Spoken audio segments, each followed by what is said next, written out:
Hello बच्चों, आज हम लोग अपने गेट बायोटेक्नोलॉजी 2023 का पहला क्वेश्चन सॉल्व करने जा रहे हैं।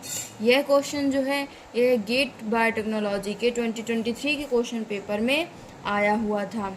ठीक, तो क्वेश्चन हमारा क्या है? क्वेश्चन है eukaryotic transcription is carried out by. Question अपना क्या हो गया? Eukaryotic transcription is carried out by. ठीक है, मतलब यूकैरियोटिक ट्रांसक्रिप्शन जो होता है वो किसके द्वारा होता है, किसके द्वारा संपन्न किया जाता है? तो इसका पहला ऑप्शन हो जाएगा डीएनए डिपेंडेंट आरएनए पॉलीमरेज। दूसरा ऑप्शन है डीएनए डिपेंडेंट डीएनए पॉलीमरेज। तीसरा ऑप्शन है आरएनए डिपेंडेंट डीएनए पॉलीमरेज। और चौथा ऑप्शन है आरएनए डिपेंडेंट आरएनए पॉलीमरेज। तो आप लोग इसका आंसर दीजिए, वीडियो में कमेंट कीजिए कि इसका आंसर क्या होगा। ओके, अब इसका आंसर मैं बताती हूँ। इसका आंसर होगा अपना answer number 3, RNA dependent RNA polymerase. अगर हम शॉर्ट फॉर्म में देखें कि इसको शॉर्ट फॉर्म में क्या बोला जाता है, तो इसको शॉर्ट फॉर्म में हम बोलते हैं RDRPS। ठीक, RDRPS इसको बोलते हैं। ये क्या होता है? यह यूकैरियोटिक ट्रांसक्रिप्शन को कैरी करता है। ठीक, इसको संपन्न कराने में हेल्प करता है। अब अगर हम इसके बारे में थोड़ा जानें, इसको हल्का सा डिस्क्राइब करें कि RDRPS होता क्या है। ठीक है ना, कुछ मैं इसको पॉइंट में बताई हूँ। अगर आप इसको फुली डिस्क्राइब में चाहते हैं, फुली डिस्क्रिप्शन इसका चाहते हैं तो कमेंट कीजिएगा। तो पहला पॉइंट है अपना इट्स ऑल्सो कॉल्ड आरएनए रेप्लिकेज। इसको आरएनए रेप्लिकेज मतलब हिंदी में अगर हम बोलें तो आरएनए प्रतिकृति भी बोलते हैं। इसको हिंदी में क्या बोलते हैं? आरएनए प्रतिकृति भी बोला जाता है। क्यों? क्योंकि यह प्रतिकृति को प्रोत्साहित करता है। ठीक है ना, अगर हम बोले रेप्लिकेशन की बात करें तो रेप्लिकेशन को ये एक उत्प्रेरक की तरह कार्य करता है रेप्लिकेशन में। ठीक, दूसरा हम बात करें कि RDRP is an enzyme. Okay, तो ये जो आरएनए डिपेंडेंट आरएनए पॉलीमरेज है, यह एक तरह का एंजाइम होता है। अर्थात यह कार्य क्या करता है? यह कार्य करता है रेप्लिकेशन और ट्रांसक्रिप्शन में एक तरह से उत्प्रेरक की तरह कार्य करता है।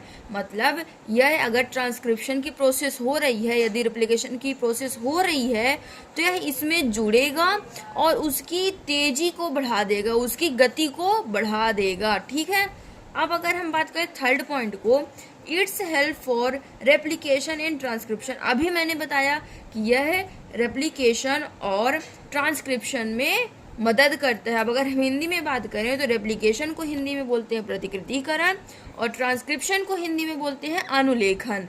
ठीक है ना, यदि आप चाहते हैं कि मैं रेप्लिकेशन और ट्रांसक्रिप्शन को समझाऊं तो कमेंट कीजिएगा। फोर्थ पॉइंट इसका क्या है? फोर्थ पॉइंट है it's catalyse the replication of RNA from an RNA template. इसका मतलब क्या होता है कि रेप्लिकेशन के दौरान, ठीक है ना, प्रतिकृतिकरण के दौरान यह आरएनए टेम्पलेट के रूप में उत्प्रेरक की तरह कार्य करता है। यह आरएनए टेम्पलेट के रूप में कार्य करता है। किस समय? रेप्लिकेशन के समय, मतलब डीएनए के प्रतिकृतिकरण के समय, आरएनए के प्रतिकृतिकरण के समय। ठीक है ना, अगर मैं छोटी भाषा में बोलूँ कि शॉर्ट फॉर्म में मैं अगर बोलूँ कि रेप्लिकेशन मतलब क्या हो रहा है, तो रेप्लिकेशन का मतलब होता है रेप्लिका का निर्माण करना, अर्थात फोटोकॉपी करना। जैसे कि अगर हम किसी भी कॉपी का, किसी भी अपने डॉक्यूमेंट की फ़ोटोकॉपी कराने जाते हैं तो उसका हमको ज़ीरॉक्स मिल जाता है। इसी तरह से अगर हमको डीएनए आरएनए की फ़ोटोकॉपी कराना है, उसी तरह का हमको एक प्रति चाहिए, तो उसको हम रेप्लिकेशन की विधि से प्राप्त कर सकते हैं। तो आई होप इतनी चीज़ क्लियर हो गई होगी। ठीक, कि RDRPS होता क्या है। अब अगर हम इसकी हिस्ट्री की बात करें कि RDRPS को डिस्कवर कब किया गया था, ठीक है ना। तो RDRPS were discovered in the 1960s, ठीक है ना। यहाँ पे हम एक चीज और कर सकते हैं, अर्ली 1960 मतलब कि 1960 के शुरुआती में, ठीक है ना। कब इसको कुछ साइंटिस्ट थे जिन्होंने मैंगो वायरस और पोलियो वायरस की स्टडी कर रहे थे, उसी दौरान उनको यह एंजाइम देखने को मिला। अब अगर हम ट्रांसक्रिप्शन की बात करें, यहाँ पे एक वर्ड आया है हमारा ट्रांसक्रिप्शन, ठीक है ना। अगर हम ट्रांसक्रिप्शन की बात करें तो ट्रांसक्रिप्शन जो होता है, अनुलेखन की हम बात कर रहे हैं, इसको हिंदी में बोलते हैं अनुलेखन। तो अनुलेखन जो होता है ये प्रोकैरियोटिक सेल में, ठीक है ना, प्रोकैरियोटिक सेल में और यूकैरियोटिक सेल दोनों में पाया जाता है। ओके, अगर हम इसमें बात करें तो इसमें स्टेप्स कितने होते हैं, तो ये 3 स्टेप में कंप्लीट होता है। पहला स्टेप होता है इसका इनिशिएशन, दूसरा स्टेप होता है इसका एलोंगेशन और तीसरा स्टेप होता है इसका टर्मिनेशन, ठीक है ना। तो यह हमारा 2023 का गेट बायोटेक्नोलॉजी का पहला क्वेश्चन हमने सॉल्व कर लिया, इसके कुछ की पॉइंट्स देख लिए। अब अगर आप लोग चाहते हैं कि मैं यूकैरियोटिक ट्रांसक्रिप्शन को पूरी तरह से डिस्क्राइब करूं तो आप कमेंट कीजिएगा, वीडियो को लाइक कीजिएगा, सब्सक्राइब कीजिएगा। Thank you so much.